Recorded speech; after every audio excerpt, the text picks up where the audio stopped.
Alright, what's going on guys? Welcome back to another WornKibbles video. Today, I've got a crazy story for you about the mythical man who lives in my town called One Hand Dan. And I already hear the comments telling me that calling him One Hand Dan is mean, and I get it, it would be mean if he wasn't a super creepy guy and didn't harass girls at the local gas station. So, hold off on the comments until you hear the story. Alright, so One Hand Dan is pretty infamous in my town, and yes, he is called One Hand Dan because he only has one hand, but I'm just gonna start you guys off with the story of how I personally first met him. So, one day, me and my friend Aiden decided that before rehearsal for the musical at my school, we were gonna go and be a little active, we were gonna go get a little run in. So, we head outside, and we don't have that long, so we just go on like a 3-mile run, and the thing is, I was in cross country and Aiden wasn't. So Aiden was struggling a little bit and I wanted to run faster, so after a little while I go, alright, I'm just gonna run up ahead and I'll wait for you when we get to like all the stoplights before I cross. And that system worked for about a few lights, until 3 lights or so down, I ended up waiting at a stoplight with Dan. Now, at this time I didn't know he was Dan, nor did I know how creepy Dan was, but I was about to find out.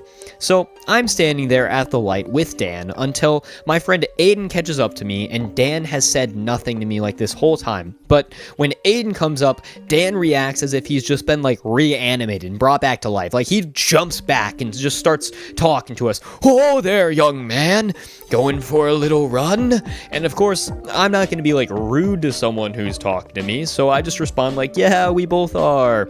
And that's when Dan goes, "Yeah, this one can't keep up," and he gestures to Aiden, and then he turns to me, and he says very creepily, "And you just don't ever want to stop." And when he does that, he takes his arm that doesn't have a hand on it and like gently strokes my arm with his nub. And it was just the like combination of how he said it and then how he stroked my arm that just gave me chills. I don't even know, but before I knew it, the crosswalk gave us the walk signal and me and Aiden ran out of there. Like we were both like, oh my goodness, that guy was super creepy. We gotta get out. So we went all the way back to the school. We went to our rehearsal. And of course, when we got there, we were like, oh my goodness, guys, you gotta hear the crazy thing that just happened to us. We were talking about like how creepy this guy was, all this stuff that he did, like touching me with this nub. And as we tell this story, one of my friends who works at a gas station goes, oh my goodness, you guys met Dan. And of course, both of us are taken aback by this. We're like, what? You know this guy? Who is he? And he goes, oh, we don't know him in a good way.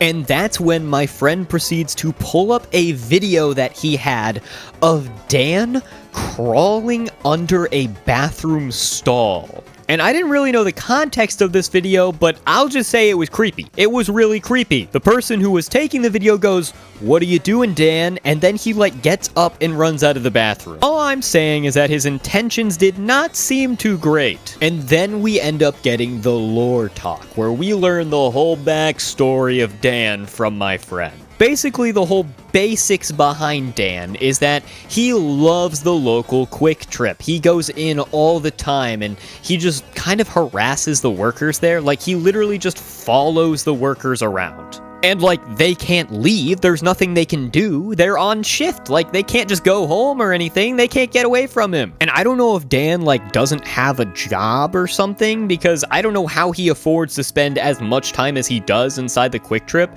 But according to my friend, he would literally show up, like, at the start of his shift and then just sit in the corner acting like he's, like, reading chip labels until a girl comes out of the back, and then he'd start trying to have conversations with her. I mean, Dan actually seemed like the type of guy who would take advice from people who unironically called themselves alpha males on TikTok. Bro was trying to do the POV Riz content on Instagram Reels before meta glasses even existed. And let me tell you guys, it wasn't working. Another thing that he would do is that he would find out when their work meetings were.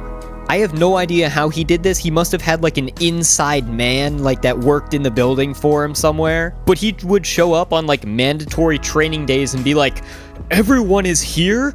That's crazy. How did this happen again? And then he'd be able to bother even more workers because none of them can leave, and even more people had to be in the building for training and stuff. Dan, like, low-key wasn't even just a creep. He was genuinely a professional at this. The man had it frickin' formulated. But it goes even deeper. I mean, dude, it wasn't even just in person, it was online too. One of my friends found his Facebook profile, and when you look at the comments on that, they ain't the purest. Bro is actually straight up just leaving gooner comments being like, "You're so pretty," on just random people's pages. To be fair, I don't think he's ever actually done anything illegal, but he's just really creepy, and I wouldn't be surprised if one day I pulled up Jideon's YouTube and he was there. Although I will say it's actually been an insanely long time since I've seen him. Like, after that incident, I saw him like 5 more times, and then for an entire like 3 years, he just disappeared. Like,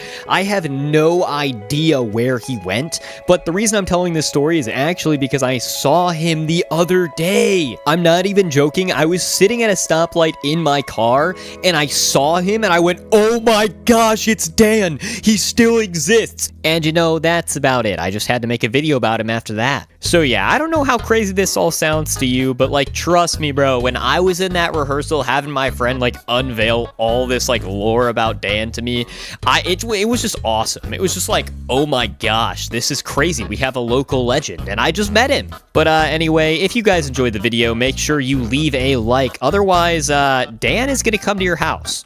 I'm not joking. He will. He actually will. He will do it. He told me. He said, if people don't like the WornKibbles videos, I'm going to their houses. So, you know, just make sure you leave a like, and you'll be safe. Anyway, guys, that's about it for the video. I hope you enjoyed. If you did, I post more stories just like this one every single week, so make sure you give me a follow, turn those notifications on to see next week's video, and I'll see you in the next one. As always, thanks for watching.